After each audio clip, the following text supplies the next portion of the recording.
এই শোক, এই ক্ষতি, এটা অস্বাভাবিক, অপূরণীয়। এই জাতি কোনোদিন পূরণ করতে পারবে না। এই সংবাদটি নিয়ে আপনাদের সামনে দাঁড়াতে হবে, এটা আমরা কখনো ভাবিনি।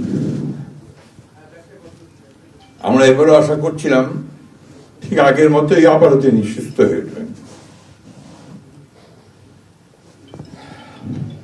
আমরা ভারাক্রান্ত হৃদয়ে ইতিমধ্যে আপনারা শুনেছেন ডক্টর শাহাবুদ্দিনের ঘোষণা। আজ ভোর 6টায় আমাদের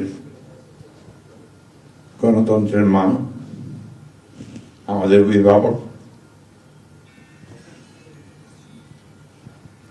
আমাদের জাতির অভিভাবক আমাদেরকে ছেড়ে চলে গেছেন। ইন্না লিল্লাহি ওয়া ইন্না ইলাইহি রাজিউন। এই শোক, এই ক্ষতি,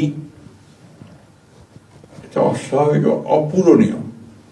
এই জাতি কোনোদিন পূরণ করতে পারবে না। যে নেত্রী তার সারাটা জীবন জনগণের অধিকারের জন্য, কল্যাণের জন্য তার সমগ্র জীবনকে উৎসর্গ করেছিলেন, সেই নেত্রী দেশনেত্রী বেগম খালেদা জিয়া আমাদের মাঝে নেই। এটা আমরা যারা তার সহকর্মী এবং রাজনৈতিক কর্মী, আমরা এটা ভাবতে পারি না। বাংলাদেশের রাজনীতিতে একটা বিশাল শূন্যতা সৃষ্টি হলো। তাই নয়, পৃথিবীর গণতান্ত্রিক আন্দোলনে একটা বিশাল শূন্যতা সৃষ্টি হলো।